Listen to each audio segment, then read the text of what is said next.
नमस्कार, शंखनाद न्यूज चॅनलच्या बातमीपत्रात आपल्या सगळ्यांचं स्वागत आहे। सुरुवातीला पाहणार आहोत मुख्य बातम्या।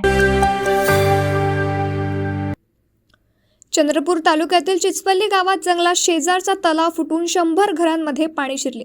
चंद्रपूर जिल्ह्यात गेले 48 तास पावसाची सततधार सुरू असून सर्वच तालुक्यात अतिवृष्टी नोंदवण्यात आली आहे। पहाटेच्या सुमारास चिचपल्ली गावात असलेले 2 तलाव कुठून संपूर्ण पाण्याचा लोंढा गावात शिरला, यामुळे नागरिकांच्या घरातील धान्य साहित्य व गुरेढोरे यांची हानी झाली आहे। दरम्यान या पुराची बातमी कळताच प्रशासन गावात पोहोचले आहे। पीडित नागरिकांची स्थानिक शाळेत राहण्याची व भोजनाची व्यवस्था करण्यात आली आहे। तलाव रात्री 4 वाजता फुटला। 4 वाजता फुटण्याची घटना का होणार, तिथं जो 2 तलावाचा संगम आहे मधामध्ये, तिथं भोंग्याला पुरा कचरा जाम झाला जंगलाचा पुरा येऊन, आणि डिपार्टमेंट वाले वरतून मध्ये प्रत्येक नाल्याले हे केले, टाके म्हणजे आडवे हे केले, पुरा पाणी जंगलाचा तलावात आला। ओव्हर प्रेशर तलाव झाला पुरा। तलावाच्या वरून पाणी फेकायला लागला आणि वरून इकडून पाणी फेकायला लागला। पाणी फेकल्याच्या तलावाले तो तलाव सांभाळला नाही, तलाव मधात 2 जागी फुटला। तलावावर प्रेशर पडते, प्रेशर पडल्याच्या नंतर तलाव फुटून जाते। मागच्या वर्षी मी सांगितलं तलाव फुटला होता, माती टांगा, खोलीकरण करा, तुरमा चांगले बनवा, अजिबात कोणी लक्ष नाही दिले। हे आपले ना कार्यकर्ते लक्ष दिले ना कोणीच दिले। गाववाले तर काही करू शकतच नाही, हे सगळे करणार तर कोण, आपले वरचे शासनच करणार। नुकसान आमचे पुरे शेती वाहून गेली आहे, शेतीचा भरण पडला, धानाचे ढोल्या वाहून गेले, धान नुकसान गेला, घर पडले आहेत, हे नुकसान झाले आहे। याचे दीक्षेचा तुम्ही घ्या।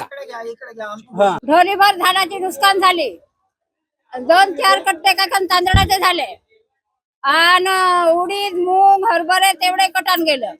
पूर्ण फ्रीज टीव्ही हे तिखट मीठ सगळं पोहायला लागलं, डबे डुबे तांदूळ गेले, सगळे पूर्ण घराचे नुकसान। पहाटेच्या सुमारास तलाव फुटल्यामुळे 100 एक घरांमध्ये पाणी गेलं होतं, आणि त्या अनुषंगाने काही शेळ्या मृत झालेल्या आहेत असं प्रथमदर्शनी आढळून आलेलं आहे। त्याच्याबद्दल पंचनामे करण्याचे आपण आदेश दिलेले आहे। आता सध्या पाणी कमी होत आहे, पण तरीही आपण लोकांना अलर्ट राहण्याच्या सूचना दिलेल्या आहेत। इथं जिल्हा परिषदची जी शाळा आहे त्या ठिकाणी आपण त्यांना राहण्याची आणि जेवणाची व्यवस्था करत आहोत।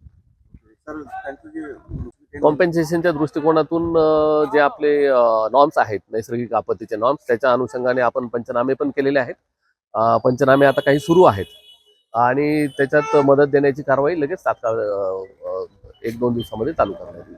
नुकसानीचे तातडीने पंचनामे केले जात आहे। पालकमंत्री सुधीर मुनगंटीवार यांनी यंत्रणेला सर्वतोपरी मदत करण्याचे निर्देश दिले आहेत। शंखनाद न्यूज साठी ब्युरो रिपोर्ट।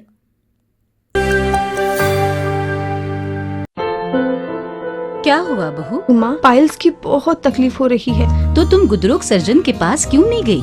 देखो, जैसे हार्ट के लिए हार्ट स्पेशलिस्ट, ब्रेन के लिए ब्रेन स्पेशलिस्ट, तो पाइल्स के लिए पाइल्स स्पेशलिस्ट क्यों नहीं? स्त्री हो या पुरुष, टॉयलेट में तकलीफ केवल पाइल्स ही नहीं, और भी कई प्रकार के गुदरोग तथा कैंसर भी हो सकता है। इसीलिए इसकी प्रत्यक्ष जांच जरूरी है।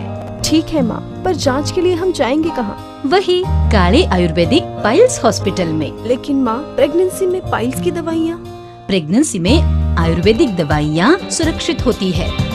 जनहित में जारी काले आयुर्वेदिक पाइल्स हॉस्पिटल, औषधि चिकित्सा तथा सर्जरी ट्रीटमेंट उपलब्ध। हमारा पता उमरेड रोड, दिघौरी बस स्टॉप के पास, नागपुर। अधिक जानकारी के लिए वेबसाइट पर जाएं kalepileshhospital.com।